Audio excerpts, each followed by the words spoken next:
Oh, what a treat, eh?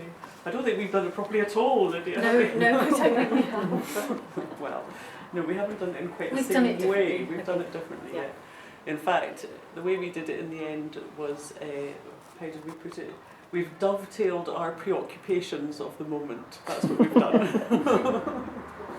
So basically, we asked each other what we've been writing about, and we've put together a little suite of poems which are kind of linked, but we wrote them separately. We didn't write together. So A postcard correspondence. a postcard From correspondence Stromness to Westry. from Stromness to Westry, yes. So we'll start with this one. Well, just because it seems appropriate for the times and all that. On top. If Scotland is a body, I live in one of the wee hats on top. Scotland sometimes forgets it's wearing hats. On maps, it sometimes takes them off or tucks them under an arm. If it's not careful, the wee hats might one day blow clean away, and Scotland will be a bit chilly round the lugs, unadorned. So we go from the large to the minute. Plot. Between balanced on their bearings. Go to the more minute again. This one's called Catch. In the basin, trout catch midsummer light, catch themselves out to dry. Too greedy, taut bodies, now food. Scales scraped, swim bladders full, guts spill. Mouths wide as if they want to breathe or shout, with barbed tongues ripped out. So another look at wildlife. Chaldrose. Whoop through locked and bolted January. Flex their corseted legs on the fence post. Funnel arias through tapered beaks. Bounce notes from daisy to buttercup in Wellfield. They curry in to the scrape under the docken. Cover eggs of cloudy green amber.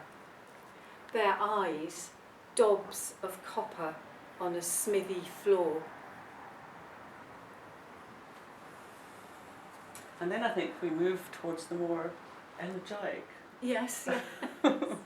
which seemed kind of right. So this is a poem that my mother-in-law died last year, much loved mother-in-law, and I wanted to write about her. I've only just started writing about her really. She was Orcadian, but had lived away from Orkney for a long time, at the other end of the country actually. So this is Alice. Alice, you trudged through a green gold landscape to school with dissatisfaction, kicking mud forward, your small shoes past their best, all stained and scuff-marked, too many owners.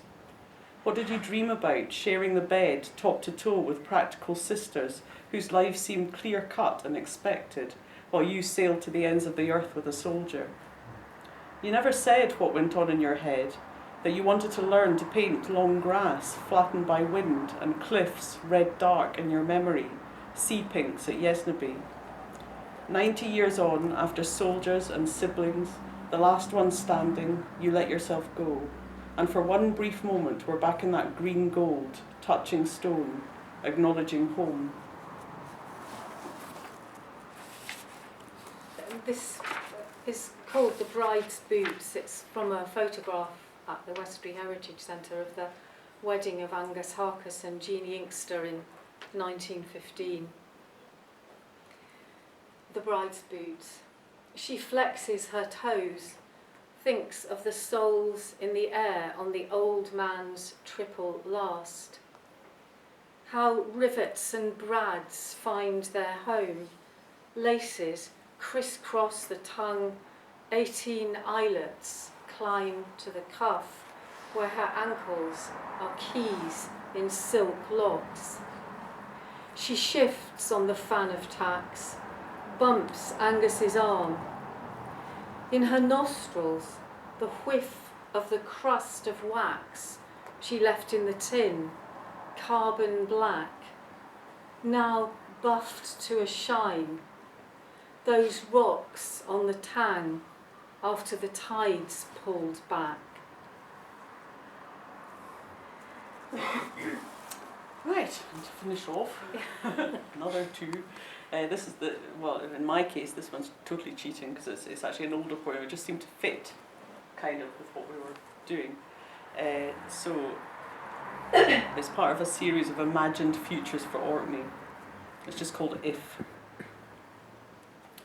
If Rackwick drowns, if Stromness loses its toes and heart, if we huddle in Brinky's brae, now hummock, send Ramie's doves across the waterfields, if the cathedral spire remains the tip of a red iceberg or disappears like the Bury wrecks, if this were to happen, if flets, rays, argos, bruces, shearers were gone like woolies and squeaks, if the Orcadian's periscope picks up news for dead presses and Radio Orkney sputters out, if we live on boats with rotting timbers and have scurvy, if this were to happen, I think we would paint what we've lost, write sagas on stones, make music to remember how it felt. I think, though everything was gone, we would stay. So this is something else on a much smaller scale that stayed. So this is the old community hall on West Street. Community hall. The bundles of nets the fishermen's co-op forgot moulder outside in the sun, are chewed by the goat Zena takes out on a lead. She wants a milking parlour, a waste of the sprung wood floor, Lena says, runs electric into her arches. The drill, too heavy to shift, rusts into the boundary wall. Sometimes a light gets left on, over the door, shines on the step where the minister tripped the day the island gave thanks for the Thorfinn, safe home after the storm. Thank you very much.